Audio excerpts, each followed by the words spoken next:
दिन आप किसी भी दुकान का, व्यापार का, व्यवसाय का, जन्म का, आदि का कोई भी मुहूर्त कर लो, वो कभी ठप नहीं हो सकता, वो बढ़कर ही चलेगा। सारी जिंदगी के कांटे निकल जाते हैं, सारी जिंदगी के कांटे समाप्त हो जाते हैं। फुलेरा दूज कहते हैं दुनिया में सब दिन का दान, सब दिन का पुण्य समाप्त हो सकता है, और फुलेरा दूज का दान, पुण्य, सत्कर्म, भजन, कीर्तन, नाम स्मरण समाप्त नहीं होता। चक्कर आ जाते हो, अचानक गिर जाते हो, हापड़ी भराने लगती हो थोड़ा सा चलने पर, श्वास फूल जाती हो ज्यादा चढ़ने पर, उनके लिए विशेष है कि धतूरे की जड़ को, धतूरे का जो फल होता है उसकी जड़ महाराज निकाल कर, धोकर, उसको घिसकर शंकर भगवान पर उसका लेपन कर दीजिए। थोड़ी सी जड़ शिव जी पर चढ़ा दीजिए फुलेरा दूज के दिन। उस जड़ को पानी चढ़ाकर वापिस लेकर आ जाइए। जो मिर्गी का मरीज होता है, जिसको दमे की शिकायत होती है, श्वास की होती है, चलने में हापड़ी भरा जाती हो, फुलेरा दूज के दिन दोपहर के समय पर उसको वो जड़ केवल 3 या 4 बार सुगंध में सुंगा दी जाती है, तो मिर्गी की बीमारी समाप्त हो जाती है, और जिसको दमा श्वास फूलता है उसको भी आराम लग जाता है। फुलेरा दूज के दिन उसके लिए नित्य आनंद का सुख दे जाती है। और भी ध्यान दें, जिसको बहुत भारी बीमारी हो, डॉक्टर कह रहे हैं कि ऑपरेशन की जरूरत है,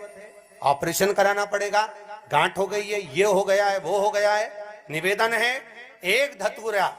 फुलेरा दूज के दिन भगवान शंकर के शिवलिंग पर समर्पित करें, और 5 बेलपत्र नंदीश्वर भगवान पर अर्थात भगवान नंदी पर समर्पित करें। जीवन में कितनी बड़ी भी बीमारी होगी वो आगे नहीं बढ़ सकती, ऑपरेशन की जरूरत नहीं पड़ सकती, वो केवल फुलेरा दूज पर हो, केवल फुलेरा दूज के दिन, उसके सिवाय नहीं। और वो 15 मार्च को है, मौका मिला है, आनंद से करो। धतूरा होता है विषैला, कैसा होता है? विषैला, बहुत विष होता है धतूरे के अंदर। पर महाराज भगवान शिव को वो समर्पित किया जाता है, जैसे पार्वती जी को लगा जब कोई साथ नहीं दे रहा, पार्वती जी को लगा जब कहीं से सुख का अनुभव नहीं हो रहा, आनंद का अनुभव नहीं हो रहा, पार्वती जी ले गई धतूरा, पार्वती मैया ले गई उस बेलपत्र को शिव को। और प्रयास करना, अगर दुख है तो एक धतूरा समर्पित कर कर 1 लोटा पानी अवश्य समर्पित कर। उनके लिए भी कहूंगा जिनको शरीर में दाद हो जाती है, खाज हो जाती है, या खुजलियों का क्रम हो जाता है, उनके लिए भी महाराज धतूरे का पानी, धतूरा 1 लोटे में डाल दो, पानी रख दो उसमें, उसके अंदर थोड़ा सा चंदन डालकर वो पानी शिव जी को समर्पित कर दो। वही पानी को लेकर आ जाइए और कुछ देर तक शरीर में लगाकर बैठ जाइए महाराज। वो केवल फुलेरा दूज का है महाराज, उसको शरीर में लगाकर थोड़ी देर बैठ जाइए, 15-20 मिनट तक। शरीर के अंतर्गत कोई वस्त्र ना हो, उस वस्त्र को उतार कर उसको लगाकर बैठ जाओ। 2.5 से 3 महीने में दांत खाज, किसी भी चर्म रोग होगा वो धीरे धीरे समाप्ति की ओर हो जाएगा। महाराज फुलेरा दूज का महत्व शास्त्र कहता है, भले इसको छुपाकर रखा गया हो शास्त्रों के अनुसार, पर इसकी महत्व का जो दुकान, जो व्यापार, जो व्यवसाय, और पहले भी आपको कहा, मान लो आप शिवरात्रि के दिन रात को भगवान शंकर को धतूरा चढ़ाते हो व्यापार व्यवसाय के लिए, और वो धतूरा आप शिवरात्रि के दिन सुबह 4 बजे से पहले नहीं बांध सकते, तो उस धतूरे को फुलेरा दूज के दिन लाल वस्त्र में बांधकर अपने व्यापार वाली जगह पर बांध दो। जीवन में कभी व्यापार नीचे नहीं जाएगा, बढ़ता ही चला जाएगा। और उनके लिए भी निवेदन करूंगा जिनके यहाँ कर्जा बहुत है, बहुत कर्जा है, चूक ही नहीं रहा, पैसा ही नहीं रहा, व्यापार चले तो कर्जा चूके, उनके लिए भी निवेदन करूंगा, 1 धतूरा बेलपत्री के पेड़ के नीचे शिवलिंग का निर्माण कर कर फुलेरा दूज के दिन उस धतूरे को अपनी कामना कर कर हल्दी में भिंगोकर उसको भगवान शंकर को समर्पित कर दीजिए अपनी कामना कर कर। उसी हल्दी की 1 बिंदी अपने साथ में रुमाल में लगाकर अपने व्यापार व्यवसाय की जगह पर लेकर जाइए। कर्जा धीरे धीरे धीरे धीरे जब चूकेगा, जब लक्ष्मी आएगी, तो लक्ष्मी की वृद्धि भी वो करता। महाराज ये फुलेरा दूज के उपाय, जिस दिन मां जगतजननी जगदम्बा अंबा स्वयं भगवान शंकर को मौन होकर देख कर विलापित होती हैं, नयनों से नीर बहता है, शिव को हुआ क्या, शंकर को क्या हुआ, योगरदानी को हुआ क्या।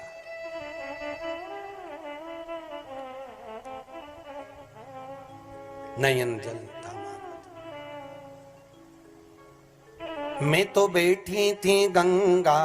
किनारे, मैं तो बैठी थी गंगा किनारे,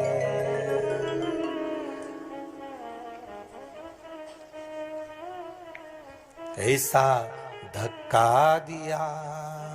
ओ भोलेनाथ, दिल तुझको दिया ओ भोलेनाथ। भगवान शिव ओगड़दानी, त्रिकालदर्शी, कैलाशी, अविनाशी, इस चित्तवृत्ति के मन की बात को धारण करने वाले,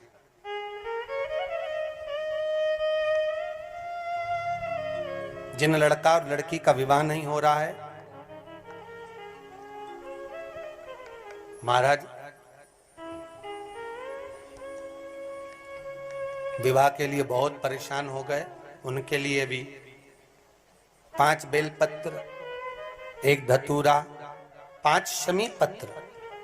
अशोक सुंदरी वाले स्थान पर, चाहे मंगल हो, चाहे राहु हो, चाहे केतु हो, सारे ग्रह भले अनुकूल है नहीं है, प्रतिकूल है नहीं है, वो अपने अनुसार उसको लेकर शमी पत्र, बेलपत्र और धतूरा हाथ की हथेली में रखकर, जिसका मंगल विवाह नहीं हो रहा, बहुत कष्टप्रद है, हाथ में रखकर अशोक सुंदरी, अशोक सुंदरी का स्थान सबको मालूम है ना, भगवान शंकर की जलाधारी पर शिवलिंग, पार्वती जी का हस्त कमल, जहां से चरण जल नीचे जाता है, राइट भाग गणेश जी का स्थान, लेफ्ट भाग कार्तिकेय का स्थान, जलाशय में से, जलाधारी में से जो जल नीचे गिरता है बूंद बूंद, वो शंकर भगवान की 5 लड़कियां, जया, विषहरा, शामरीवारी, दो तली और देव, शंकर जी की 1 लड़की और अशोक सुंदरी 6 नंबर की, उसका स्थान, इन पानी जो जाता है उसके बीच में जो मोटी सी लाइन होती है, उस मोटी सी लाइन पर जो स्थान है वो अशोक सुंदरी का स्थान है। किसका स्थान है? अशोक सुंदरी। शंकर भगवान का संपूर्ण परिवार, जलाधारी माता पार्वती जी का हस्तकमल,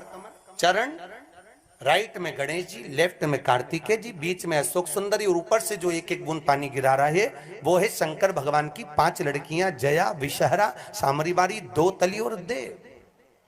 शिव की 5। तो जिनका विवाह नहीं हो रहा, अशोक सुंदरी वाली जगह पर हाथ में लेकर वो धतूरे के साथ शमी पत्र, बेलपत्र समर्पित करें और बाबा से निवेदन करें, बाबा आपकी कामना पूर्ण, फुलेरा दूज करें। अशोक सुंदरी पर जो धतूरा चढ़ता है, वैसे तो अशोक सुंदरी पर धतूरा बहुत कम चढ़ता है, केवल एक फुलेरा दूज